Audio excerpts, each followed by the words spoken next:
محترم رور عبدالجمیل صاحب د پکتیا ولایت اوسیدونکي پوښتنه کړې ده یا که یو څوک د ماښام جمعې ته په داسې وخت کې ورسیږي چې آخري رکعت ونیسي او دوه ځین تیري دی به دا پاته دوه رکعتونه په څه طریقه باندې راګرځوي. محترم وروره امام چې سلام وګرځاوه دی به جګ سي یو رکعت به وکړي ځکه د داسې دواړه ډک رکعتونه تیر سوي دي. یو رکعت به ډک وکړي تر هغه وروسته به بیا کیني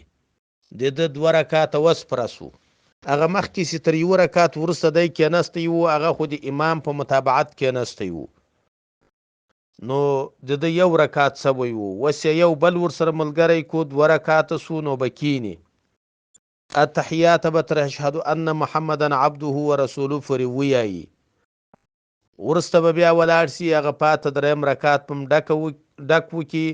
او کې بني التحیات به ووایي درود به ووایي اللهم ربنا به ووایي سلام به وګرځوي. خلاصه دا چې دا پاته دوه رکعتونه